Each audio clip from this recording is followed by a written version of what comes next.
sounds creepy. As you can tell, I'm getting really nice with this mixer. But anyway, what up, y'all? It is your boy, the one and only A Switch, aka who look at my elbow, aka divide 5 by 5, you get 25. Math genius, aka let me lick the cleft on your chin.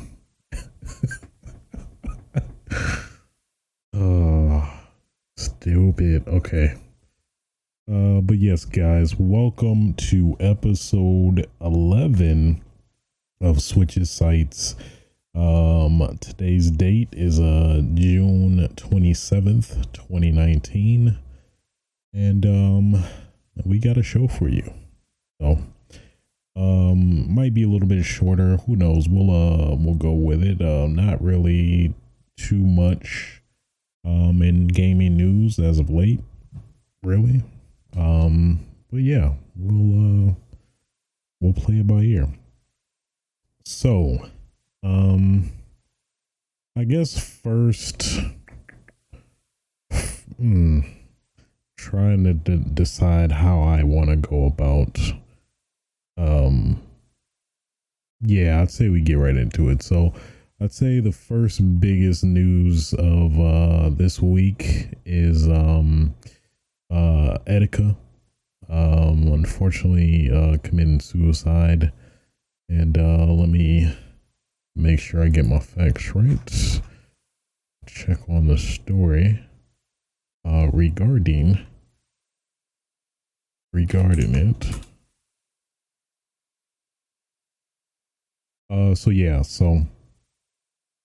So this was this past Tuesday. Desmond Etika Mofa, a pretty renowned YouTuber, I'd say,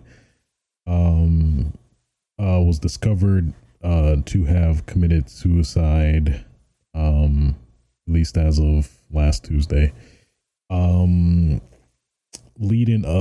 leading up to this, obviously we know he had a mental breakdown somewhat publicly.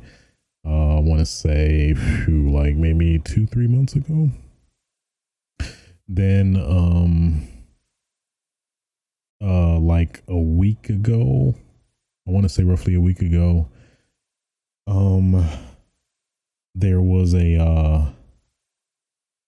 he posted a video on his YouTube channel. I forgot the title. I think it was like "I'm Sorry," and it's a pretty depressing video.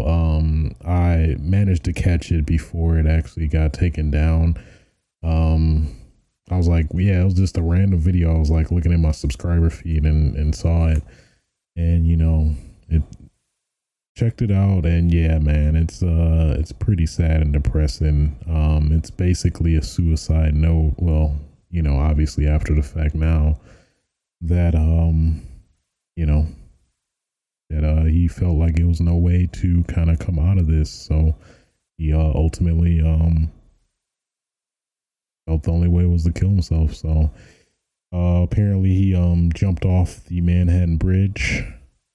I believe the officers found his Nintendo Switch and his personal belongings there as well. So yeah, they later found him and discovered his body, and identified him. It's kind of sad, man. And what kind of hits home more so too is that he was a black YouTuber, because it's not really a lot of them at least that are I guess successful per se, or really in the limelight somewhat. Well, in terms of my connection with him, I mean, I really liked his content. I used to like a lot of his stuff starting out when he was more chill, not as wild per se. Even though at the same time, some of his hype reaction videos were good too. But yeah, I really liked his he had like more of a news focus at a time where he was like just more making really interesting news related content more so than kind of reaction videos and stuff like that, which it was kind of refreshing, to have a person of color actually, specifically in gaming, presenting gaming news, which you don't really see that much. At least me personally, at least all the people I follow are, white, which is nothing wrong with that. But, it is nice to have some diversity, have, different areas of kind of like backgrounds, to provide insight on. So, but yeah, in the suicide video, he went into a lot of detail about, what led him up to it, obviously. He hit some interesting points, specifically in terms of, social media and its kind of influence and, how it can get dangerous at points, which ultimately he felt was, at least he kind of insinuated to be a pretty big factor.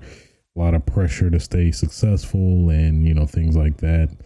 And from what I hear is that he had a lot of issues with, I think he was on an MCN, which is basically, for those that may not know, MCN is kind of like a YouTube network where basically I'm roughly cloudy on it. I'm somewhat aware of it, but basically it's kind of think of it as a TV network. At least that's the way I kind of like to think about it, where basically they take a cut of what you make on YouTube in turn, or supposedly giving you more exposure, and in turn, ideally, giving you more exposure and then getting you more money. I guess in theory, that's at least I believe what kind of the concept is for the most part. I'm pretty sure it may deviate from MCN to MCN, but I believe it was some issues he had with MCN, which in turn, he ultimately ended up like posting porn and stuff on his YouTube, which got it deactivated. And then, he came back with a new channel, and I guess maybe that was a loophole he was trying to get out of in that respect. But yeah. Another factor too was that, he posted that video, at least I'm in Pacific's time, but he posted it like roughly around, say, like 10ish, but it was like, bright as day. So a lot of people were suspecting that he probably did the deed already, because it was a timed posting or whatever. So that's kind of crazy, when you think about it like that.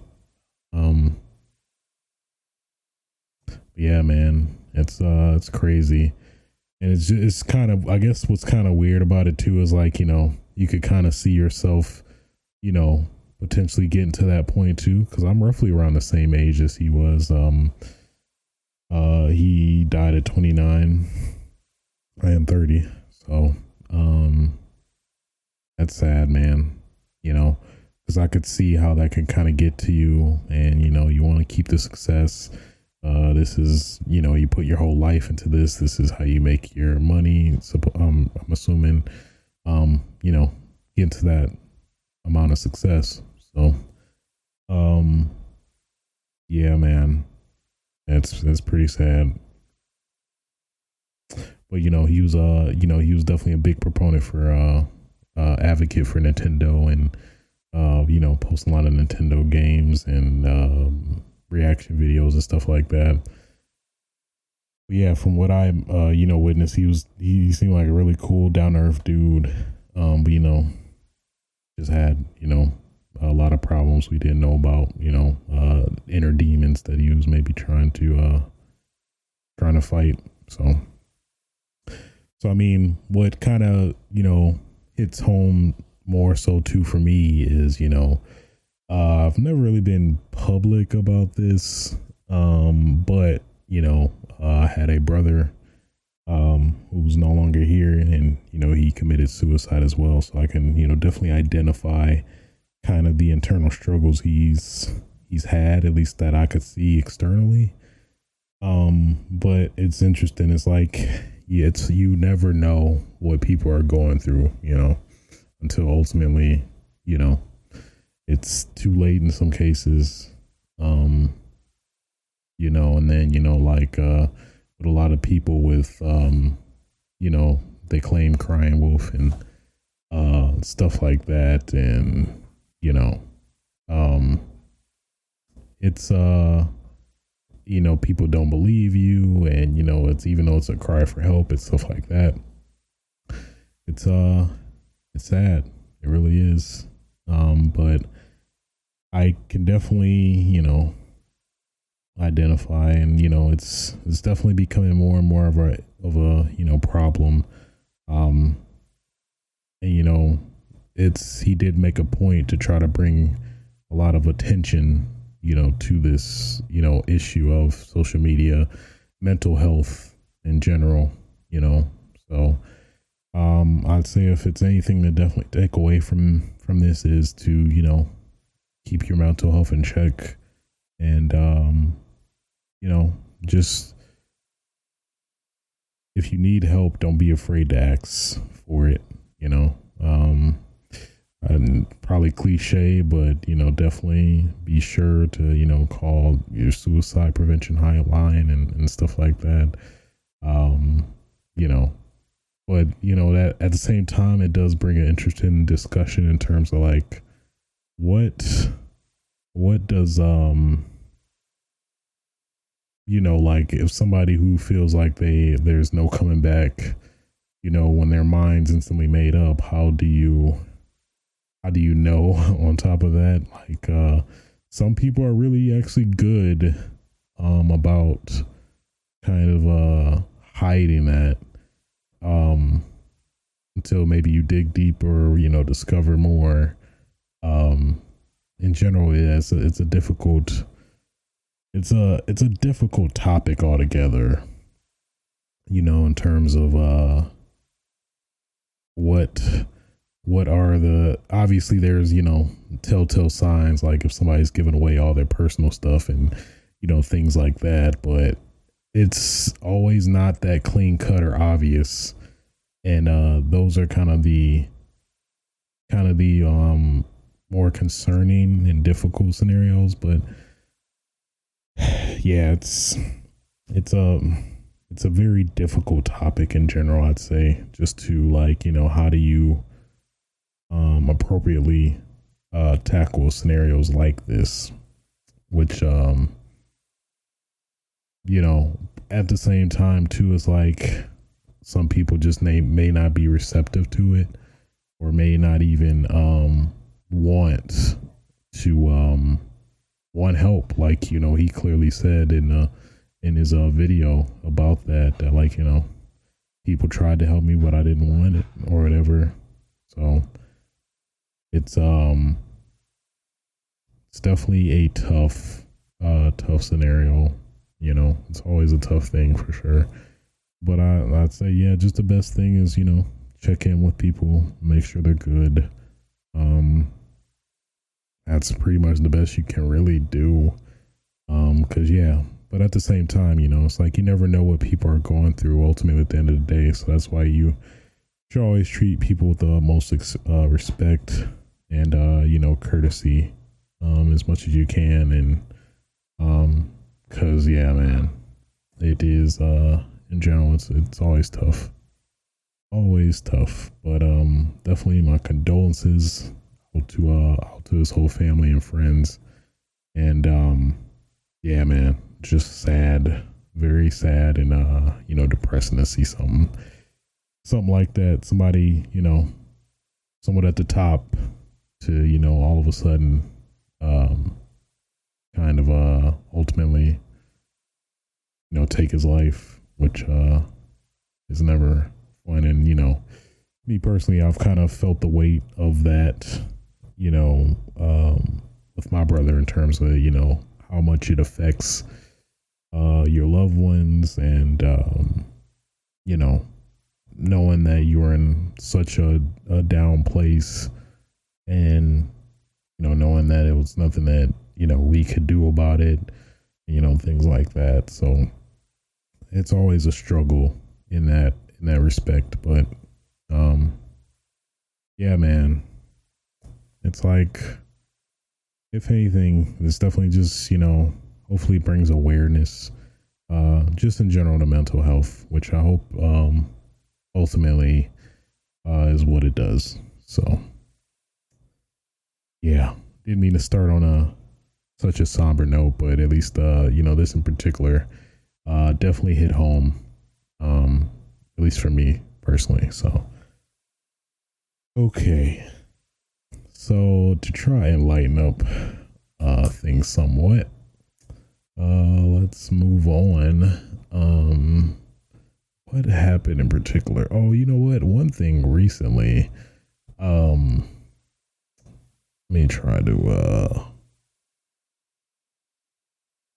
pull it up. See.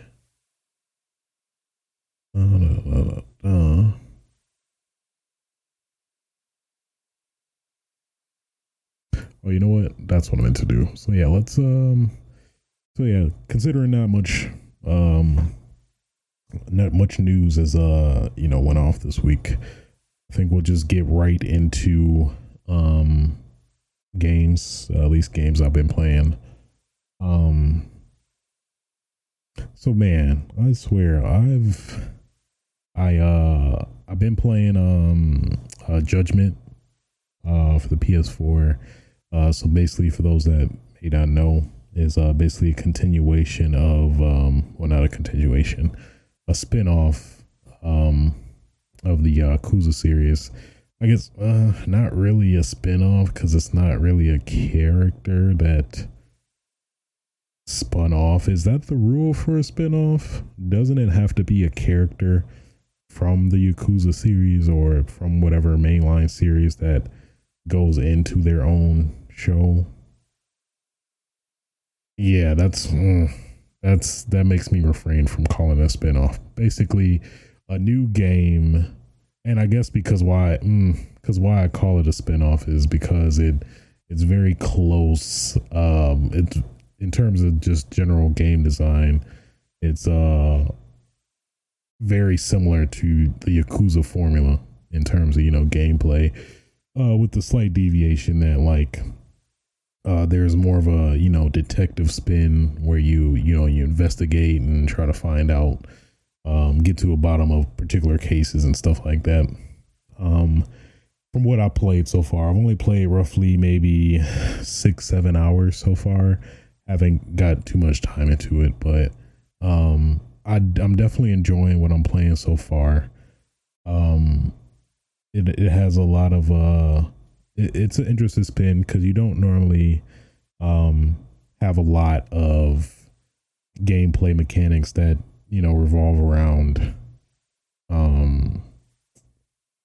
investigating and kind of like LA Noire and Phoenix Wright. I've freaking have it, or you have to play that game in particular, but I always found it fascinating, kind of like if you mix Law and Order. Hey, you put Law and Order in my Yakuza, and then Judgment. That's what you get. There you go. Enjoy. But yeah, I've been enjoying it. It has a lot of definitely the same beats as Yakuza in terms of traditional gameplay and formula.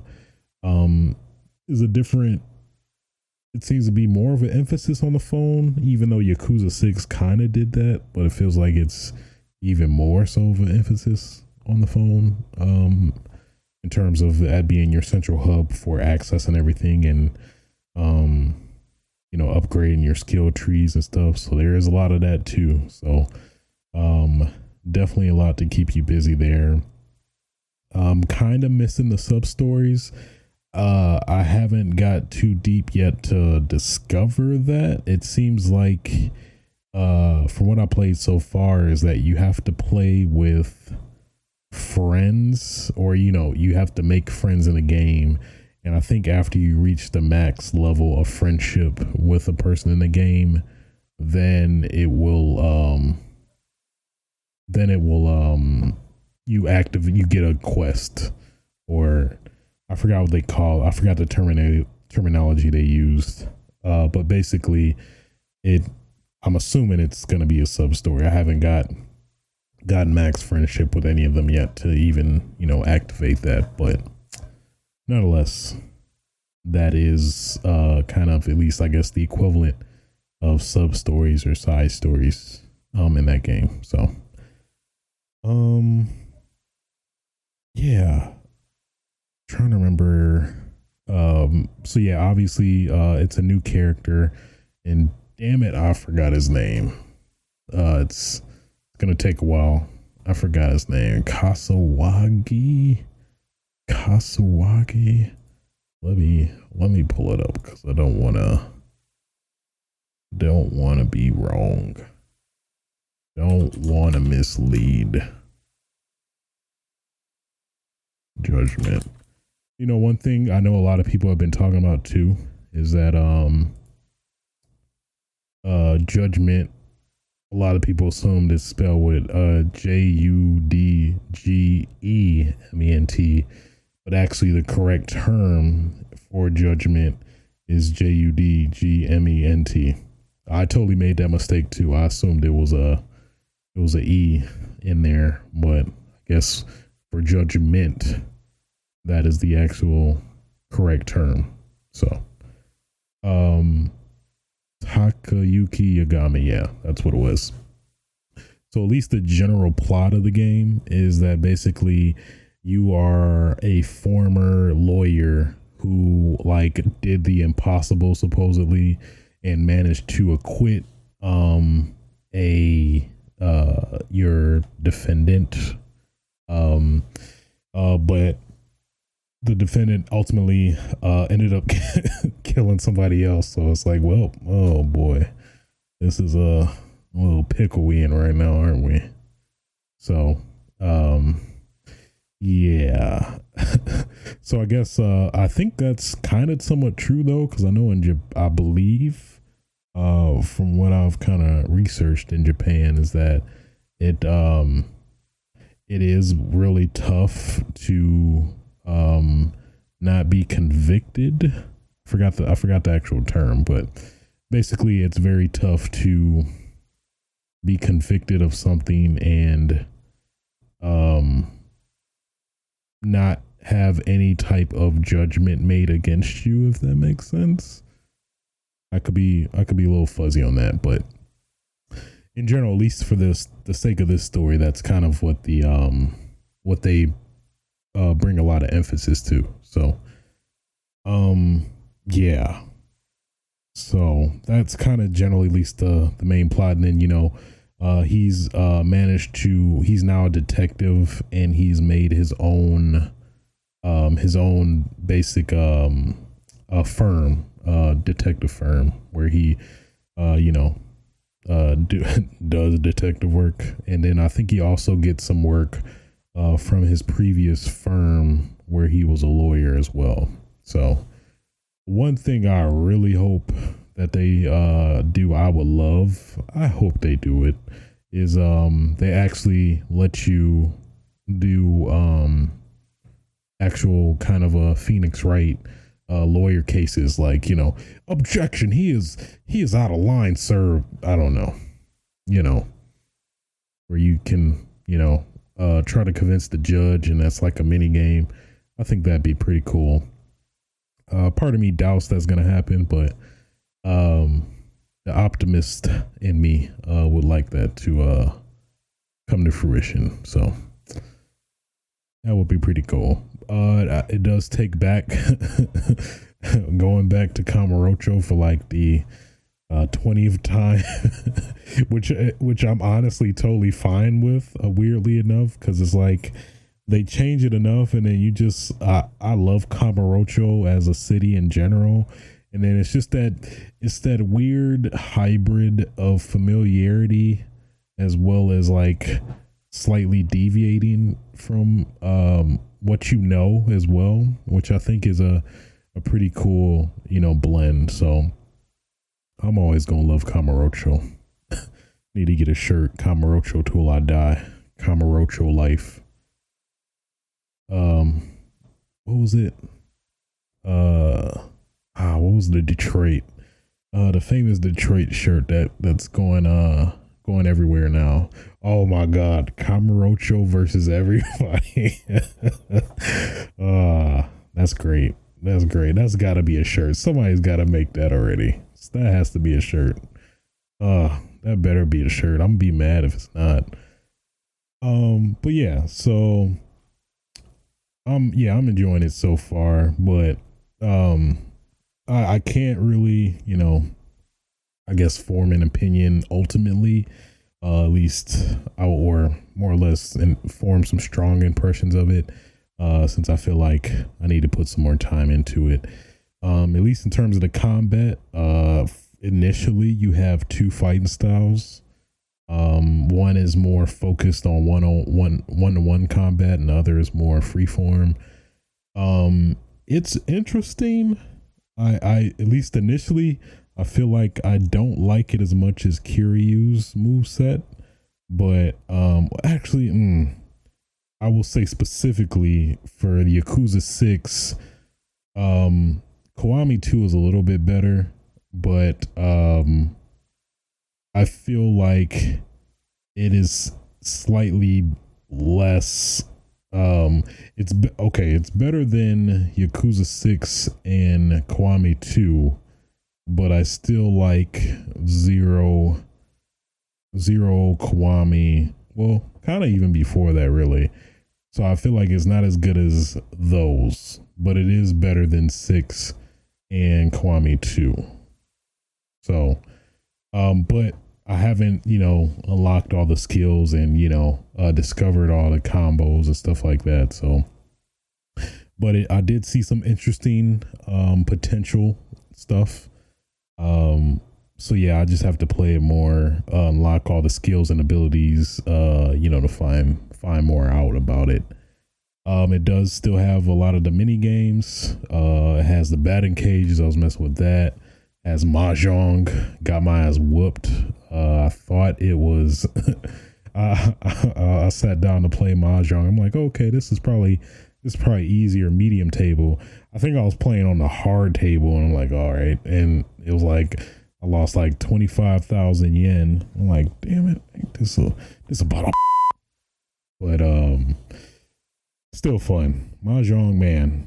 I swear, I would never have ever played Mahjong if it wasn't for Yakuza. And I was like, I'm so close to getting these trophies, specifically in Kiwami 2. I guess because Yakuza 6 trophies were so easy. I was like, okay, let me try Kiwami 2, since I was pretty much getting everything and was just loving that game in general. So that was just even more I guess kind of benefit. But yeah, slowly learned Mahjong, tried to get the hang of it. In general, it's a complex game overall, but I at least feel like I get the general basis of the game. I know it's like one of those, I forgot where I heard this, but I think like Mahjong like changes their rules every year or something like that. And I'm like, really? So like, oh no, we're playing by 2018 rules here. So what you just did, no, that is not gonna work, because we're on 2018's rules, not 2019. Thank you very much. But yeah, so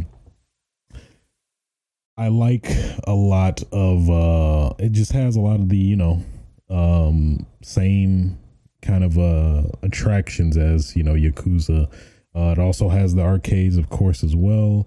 I was playing fighting Vipers, getting my ass whooped. But I won though. Ultimately, at the end of the day, it took me a few tries, but I won. I've never even played that game. It seems kind of interesting. I think I generally would have played it when it came out in the day, but it seems pretty cool.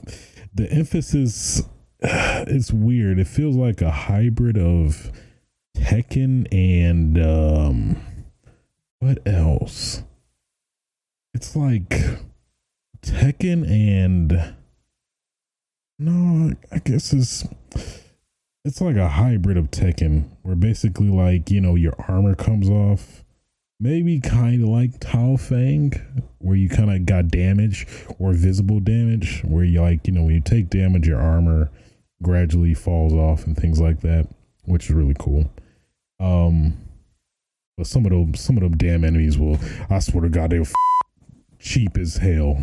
Because, in general, arcade games are trying to take your money. So why am I surprised at this point? But yeah, I had a great time with that. But yeah, man, it has all the great beats of a Yakuza game. So that's definitely enough for me. But we'll see. The more I play, I think you also can disguise yourself in some scenarios or some of the missions. I guess to at least one scenario. I think this is pretty early in the game, where I had to infiltrate a building that had this one guy who was a suspect in the case that was, I guess, kind of the main mission or, main case or whatever. So in order to do that, I basically had to break this heater or air conditioner, and then I had to pose as a repairman. So I did that. Basically managed to infiltrate the building, and then it was some scenarios where I got questioned, where the guy was like, hey, you ain't you're not our traditional repairman. We have the same dude that come every day. Like I made the wrong I said the wrong answer. I had a couple of choices where I could say I think I said he was out sick. And then it was another one. I forgot that. Oh yeah, I'm from a different company. I thought he was out sick, might have worked, but he's like, well, I just called him and he sounded fine. And then they got suspicious. Then I had to beat their ass. So, hey, you called on to me, I gotta whoop your ass. That's the way it goes. So, curious to see how it would have played if I played differently, or if I made the right decision, if I could have avoided combat altogether. A part of me kind of doubts that, but I don't know. I feel like maybe I just would have avoided. Yeah, maybe I could have avoided the combat altogether. I don't know. But,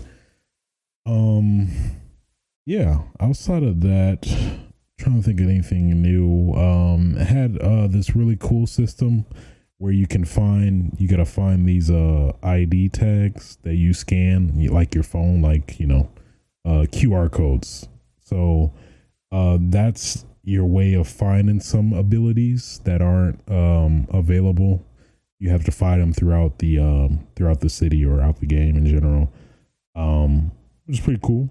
I only found one when I was batting in a batting cage. Other than that, I'm enjoying it. They had food.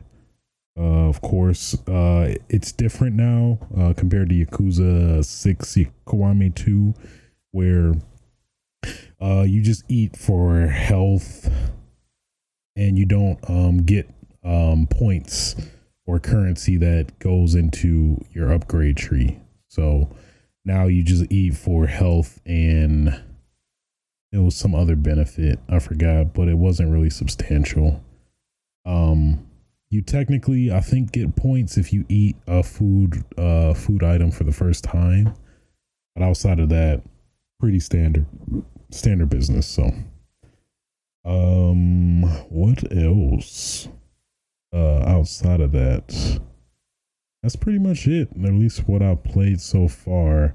Oh God, I'm dreading. I'm dreading the It's they got freaking drone races. So in the game, there's at least some moments I played that there's this drone that you control, that you use to spy on people and stuff. But I went there and it looks like there's a whole new dragon pocket racer or whatever, like the other Yakuzas. Like this is gonna be annoying because you can upgrade it and add abilities to it and all that. I'm not looking forward to it already. I'm gonna do it though. I'm gonna do it and not like it at the same time, like a self-hatred of yourself that you we'll see. I'll probably do it though. It's drones. Maybe, I guess I hope that you get a new combat style or something like that. That if that's the case, I definitely, without a doubt, would do it. But we'll see. So yeah, that's pretty much my impressions of Judgment so far. Looking forward to playing more, seeing what zany, crazy side quests are going on, and things like that. I think I heard supposedly there was I think it was a side quest I did where it was basically straight up an ad for a company, a real company that's in Japan. I want to say Ikanari Steak or something like that, where it was actually the dude of, I think actually the CEO of the company, where it's like it was him and then there was a photo right behind him and he was like, hey, yeah, it seems so like look at the camera, nod and wink, like, oh my God, like Ikanari steaks are the best steaks in the world, like at such a cheap price. How in the world is this possible? Well, our Ikanari steaks, we make them, just for the customer, and that's our goal, customer first. So by any means necessary, we're going to get you the best quality steak at the best price. And then he turns around and just wink. He doesn't really do that, but it's like, you kind of get that vibe that's like, okay, this is a little weird. Like they seem to be just dragging on with it, where they like what could have ended in like 2 minutes, like ended up taking 6, if that makes sense. So that was interesting, because I was kind of thinking about it subconsciously, like this is a little weird. But then after I forgot, it might have been another podcast or somebody, I forgot who said it, but yeah, it was like a blatant ad, which, now in retrospect, like that's definitely what it was. So there you go, Judgment. We got ads in our game for other people. Judgment, you're overruled. You're overruled with Ikanari steak. So that is Judgment. So weirdly enough, I've been kind of pulled back, or what's been kind of distracting me from Judgment, to be honest, is actually the Street Fighter collection. That is so weird. I don't know. To be honest, it is a pretty substantial game. At least in terms of if you're not too versed on Street Fighter as a whole, in terms of like the series upbringings and the games, and kind of a lot of the trivia of Street Fighter, which I feel like I know to some extent, but not like completely. So I was like, yeah, let me check out this Street Fighter. It was on sale, I think, at the time too. I was like, let me go give this a try, and I am really thoroughly enjoying it. I don't know. I guess because I never really maybe thoroughly played throughout a lot of the Street Fighter games, at least specifically for arcade mode. But yeah, I've been playing a lot of it. They have like what six. They have the original Street Fighter, which I've never played, and pretty much like six versions of Street Fighter 2, which they claim is like all different games, but they're basically, for the most part, slight variations in terms of, basically, like, I like to think of it as like patch updates that they made throughout, its life. Then you have Street Fighter Alpha 1 through 3. And then, of course, definitely without a doubt, my favorite Street Fighter, Street Fighter 3. They have the three versions of that game. They have, what was the first one called? Street Fighter 3 Fight for the Future. I know that's not the term for it. What was it called? Giant Attack? I think that's the second one. I think Street Fighter 3 was just called Street Fighter 3. And then the second one was Giant Attack. And then the third one is Third Strike, I believe. Could be wrong, but pretty sure. So, man, this is definitely a pretty good collection. They have like pretty much everything you really would want in a collection. They have a lot of concept art. They have the music for every game, which is just, that was a godsend. I was playing the Street Fighter 3 soundtrack relentlessly. Had a great time messing with that. They actually does have online mode for only a select amount of games. I believe Street Fighter 2 hyper fighting. What was the other one? I think two versions of Street Fighter 2. I forgot what they were. I'm pretty sure it's the latest ones in its life cycle. Street Fighter Alpha 3 and Street Fighter 3 Third Strike. So, I guess one nitpick I have with the collection so far is that, what was it? It was something that was like, it was weird. I guess because each game is the arcade version of the game and not like a legitimate, I guess, a packaged standard game, or like, like a console port, which kind of adds some weird oddities in terms of kind of like how you navigate or manage some of the games. So like for training mode, for example, let's say I want to train in Street Fighter 3, which I was doing. You'll, go to training mode and then train for Street Fighter 3, and you will select your character like you normally would. But then you would have to navigate the menu to adjust the character, which I guess is technically how a traditional training mode would be.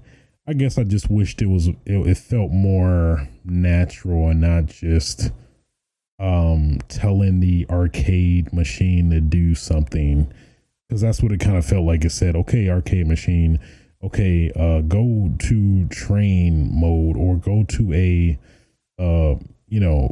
pre-made training mode, or like kind of not a false, but yeah, kind of like a false training mode, kind of. I don't know, it felt like artificial. I guess that's the best way to explain it. It just didn't feel like a robust training mode. It seemed to have all the basics there in terms of like what you would want for a training mode, but I don't know. I guess I just wished I wanted it to be more, I guess, natural, if that makes sense. So, and then yeah, in terms of the training modes, you can only train within the select games that you play online with, or that you're able to play online with. So you can only do training mode for pretty much the latest Street Fighter 2 games, Street Fighter 3 Alpha and Third Strike. I kind of would have liked the option to kind of train in the previous games, just to kind of, you know, mess around, maybe experiment with stuff, see what's changed, what's different. Personally, but who knows, maybe that could be an update, because I think that was a big issue when this came out, was that it had a huge severe lack of the, you know, training mode and some of like kind of the essentials of a game. But I don't know. Outside of that, yeah, I was saying, I was playing the arcade modes, which are pretty fun. Trying to think. It felt like the difficulty, adjusting the difficulty, didn't change a damn thing at all. Because for a lot of, pretty much all of the games, you can adjust the difficulty for a game. So I'm like, you know what? I don't feel like getting my ass beat, or getting my ass unfairly beat. Let me be clear, because a lot of these people are cheap in arcade games just to take your money, and you get that vibe. And I'll make this difference now. There's a difference between, you know, difficulty that's unfair and fair. And I'm not a fan of unfair difficulty. But I'm all for fair difficulty, where it's like, you know, okay, obviously the best example will be Dark Souls. So it's like, you know, traditionally, for the good majority, if you make a mistake and get killed in Dark Souls, you can understand why. In a Street Fighter game, or, you know, generally like what most arcade games, Mortal Kombat, what have you, you don't really feel that way. You just feel like at least kind of the formula I noticed when I was playing is like, okay, for the most part, you can get the person in the first round, depending. So you get them in the first round, and then in the second round, they just flip this like God switch. They're like, you know what? No, I'm not gonna take this anymore. And then they just get like overly aggressive, and mainly overly aggressive, and just know what you're gonna do supposedly, and know how to react, I guess. But it felt too perfect for me. That, like, you know, I don't know, they just felt like, yeah, I was like, actually no, more so is that I felt like they turned the difficulty up to 10 on the second round, or like knowing that they're about to lose, they're like, you know what, let's flip this switch to 10. Let's you know what, fuck the damn difficulty that you selected, you know, that difficulty you selected before you start this arcade game. We don't give a damn about that. We gonna fuck you up right now. So that's exactly what they did. I played like, for each game I had to play like 30 to 50 matches to even completely beat the arcade mode for one character. And at first I was just gonna play with, you know, kind of my go-to characters like Ryu, Sagat. I even started experimenting because I was getting my ass beat so much. I was like, you know what? Let me see. Is Balrog good? Is Balrog good in this scenario? Is Zangief? Is he would he have a better advantage? Would Dhalsim help me out? Because, man, I was getting desperate, because I was like, okay. And then, don't even get me started on Street Fighter 2. Street Fighter 2-ish specifically, it seemed like the throw is just so damn broken, where it's like, yeah, obviously, of course, it doesn't work for you, but it works. The computer's able to get it all the time without even thinking about it. So I had a lot of issue with that as well. So, but yeah, overall, definitely enjoying it. Glad I did get it. Definitely is a great piece to kind of reflect back on, such a historical game that is Street Fighter and how it came to be, and the decisions that were made and stuff like that. So, and don't even get me started on Street Fighter 1. Jesus, just archaic, cumbersome, and just arbitrary. It's like what you couldn't even get like a fireball out consistently. It seemed like it was some RNG that was playing against you. Like the game would decide, okay, I think you did the input, so I guess I'll give you a fireball. Even though you feel like you did the inputs correctly. I was trying to do it a different way, trying to deviate a little bit, maybe try it this way, quicker, slower, maybe more methodical. And it seemed like it felt like no consistent way to reliably get out your fireball, which definitely was pretty irritating as well. God forbid if I try to go for a Shoryuken, that felt even more like RNG based. It's like, hey, all right, okay, I think you did the input, but I'm not gonna give you the outcome that you want. So hopefully you'll try again. Maybe I might think different. Maybe I'll let you get a fireball in. I don't know. We'll see. So yeah, that was a really annoying experience, and trying to fight Sagat and getting my ass beat. Like he can block fireballs with his knees apparently and not get hit, and then he can close in on me, and I literally was getting my ass killed in like seconds, like 2 to 3 seconds on average. I felt like I was kind of getting killed, consistently. But I got through it. That's what matters at the end of the day.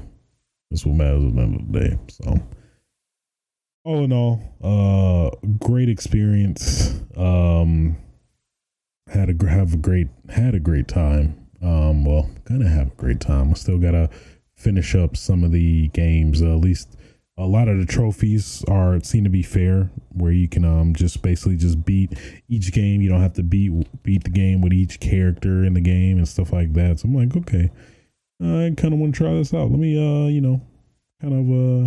play each game, see what's changed between the games and stuff like that. So that is what I did, or am doing still. I beat the first 3 Street Fighters, 1, 2, and 2 other version or whatever. I forgot the terminology they use. Super Alpha, Under, Omega, Delta, Alpha, Pi, Squared, Ultra Edition. That's I remember. Yeah, I forgot. Dead Rising did make fun of that too by just making this inexplicably outrageous long name title for a Street Fighter game or satire of Street Fighter. So but yeah, Street Fighter is a fun game. It is great. Glad I picked it up. So yeah, that's pretty much, let me make sure. Yeah, that's pretty much what I've been playing lately. So I guess we'll move on to kind of maybe some extra stuff. I guess semi non-game related, if you will. Oh yeah, real quick tip though. I forgot. I don't think this is main newsworthy, but Avengers Endgame is coming out again with some extra content. Apparently, of course, it's at the end of the movie. So basically, it's kind of funny. So basically, those after credit scenes that you waited for to hopefully get some payoff of what's to come in the MVC, or why am I saying MVC? The Marvel Cinematic Universe. Well, you can buy a ticket again and get that get what you wanted now. So hopefully it doesn't disappoint. Technically at this point you could just wait for the DVD to come out. I mean DVD, Blu-ray, whatever. Who still do they probably still do make DVDs. I'm pretty sure, yeah, they're still pretty popular. Yeah, I ain't gonna lie to y'all. I'm very tempted at least to watch it again, because I only did watch it once, and this is actually a pretty good excuse for me to watch it again. So I have been wanting to watch it again, but just never got around to doing it because, that's a 3-hour commitment right there anyway. So, but yeah. So I'll probably see that maybe kind of up in the air, but just an FYI for folks that may know or probably don't care at all. Outside of that, why do you care? I don't know. Next, oh man, how could I forget? I don't think I did. Man, let me share to you this Netflix 4-part series, I want to say, called When They See Us. This had me mad, sad, angry at the same time, man. It was frustrating. It was crazy. So basically the plot, basically it's it's not a documentary, but what do you call it? What is the term not coming to me? What do you call, I guess a dramatization? There's a better term for it. I forgot what it was, but basically it is a show or a 4-part series, whatever you want to call it, that basically chronicles the events of the Highland Park 5, I believe. I think that's the term, where basically it was this incident that happened roughly around 1989 in New York, at Central Park, where I guess there was a whole group of black kids that were just just hanging out there for fun for the night.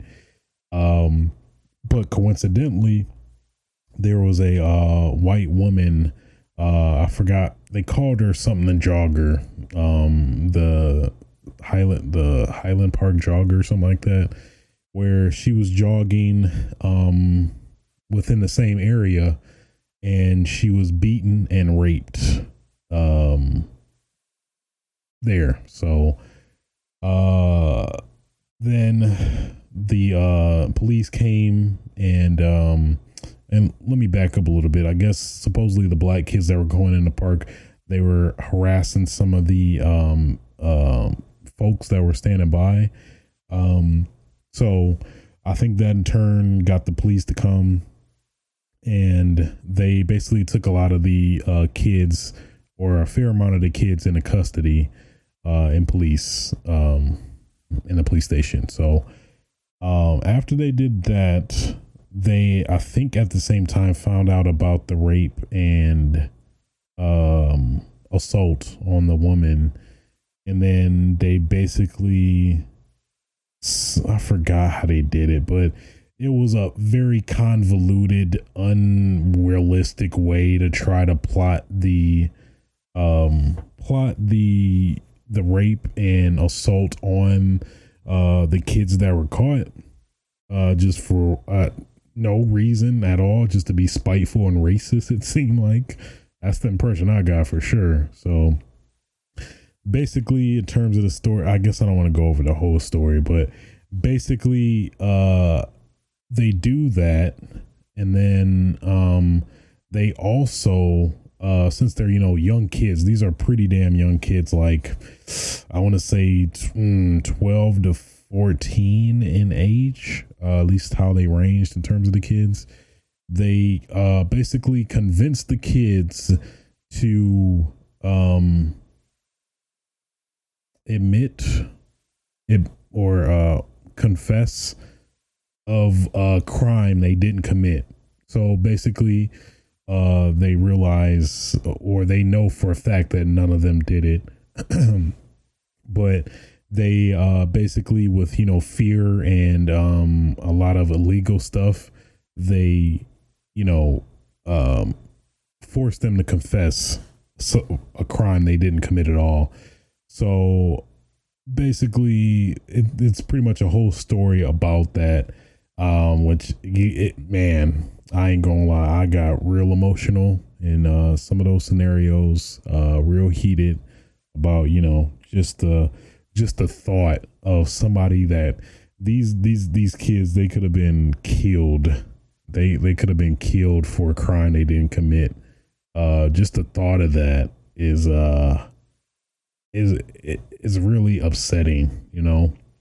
And, you know, just hearing them get so kind of to skip slightly ahead, not gonna try to tell the whole story, but basically they ultimately end up getting convicted of these of the rape and assault charges.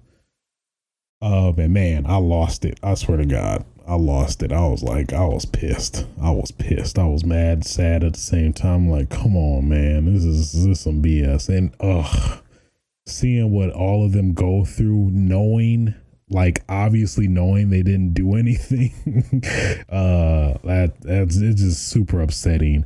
And, you know, for me being a black man, you know, you can obviously put yourself in their shoes, you know, obviously with, like, you know, police brutality and, you know, racism and stuff like that, you know, you could have been one of those kids where, you know, could have got convinced and, you know, ultimately put in that same unfortunate predicament.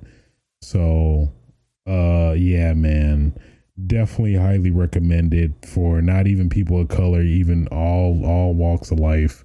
It's definitely just a great, insightful view in terms of, you know, how effed up our justice system is, man. Cause yeah, for something like that to happen, and, you know, that is crazy. That is crazy. It is that's really sad and very disappointing just to see what, you know, our country is capable of still, you know. That's what they say, racism is not dead, unfortunately, but I digress. So I guess another thing I was catching up watching was Attack on Titan. I don't think this is the last episode, but apparently a lot of stuff happened in this episode, but I feel like a lot of it has gone over my head because maybe it's just I wasn't being cognizant of a lot of the events that happened previously. So maybe it's been a blur to me. But apparently a lot of stuff went down that I guess I just have not really, I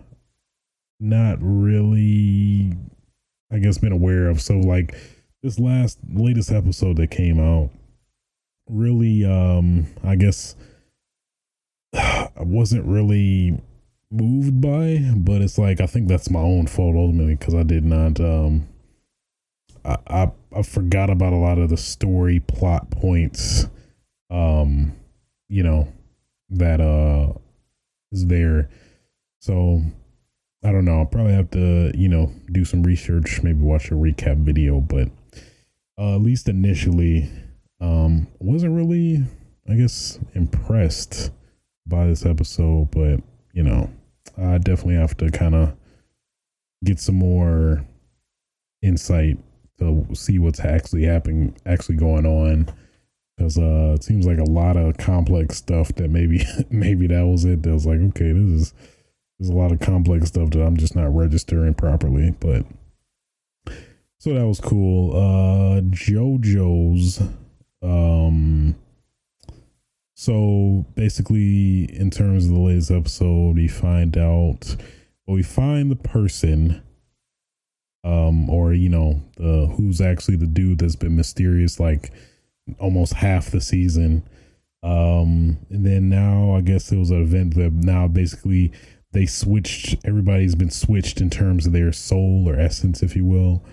Um, so that's kind of interesting in terms of how it plays out. Not going to spoil any stuff really. I'm just going to keep it at the surface. But I'm definitely enjoying that more in terms of kind of the where they're going with it. It's like it's just this weird feeling of anxiousness. Like, okay, come on, what are we gonna do? Like, somebody kill him already, please. I don't. Is he gonna get the arrow? I'm speaking very cryptic right now, but if you were to watch it, you'll know. But yeah, other than that, that's pretty much it. So, yeah. So that is that. So I guess I'll try to, you know what? I say we're far enough into this podcast tenure, if you will. What do you even call it? If the lifetime, I don't know. I don't even know where I'm going with that, but thought, I'll start opening up, the podcast, the questions, maybe try to get a Q&A going at some point, possibly. I don't know if we're there yet, but just would like to just trying to experiment, try some stuff. But either way, if you are listening, thank you. And if you would like to submit some questions for me to answer on next episode of the show, you can feel free to submit any questions to aswitchtv@gmail.com. I'll definitely be sure to check them out. If I happen to get any questions, I'll dedicate some time to answer some of those, maybe some burning questions. I don't know. But yeah, so that was really it. I don't know why I made that up to be something more bigger than what it was, but who knows? Maybe to you it is way bigger than what it is. I don't know. Who knows? But yeah. Other than that, guys, I think that's gonna do it for this episode. I'm very surprised we managed to roughly get around our same time frame somewhat. Yeah, you can check me out outside of this podcast on Twitch TV/aswitch. I plan to at least play some more, stream some more Judgment and my various escapades and voiceover practice of various random characters. So if you like to see some of that, some of my struggles with Judgment, by all means, feel free to check me out on there. You can also check me out on my YouTube channel, which is youtube.com/aswitch. Every episode, this is 11 episodes. I'm saying the same thing, but I swear to God, y'all think I'm playing. I'm going to be uploading to that. Wait on it, okay? Wait on it. I'm a busy man. I got a full-time job. I'm trying to do all this on the side. Give me a break of that Kit Kat bar. Thank you. So, yeah, there is that. Also, if you like to support the show, keep the lights going, by all means, of course, more than welcome to donate on patreon.com/aswitch as well. Plan to more than likely do some timed exclusive stuff at some point when I get a rhythm going, or a pattern, if you will. Other than that, again, any questions you'd like to submit for me to answer on next show, by all means, again, aswitchtv@gmail.com, and I will more than likely answer your question on the next show. So, but as always, guys, thanks for thanks for listening. And till next time. Oh yeah, I sound like I'm smoking.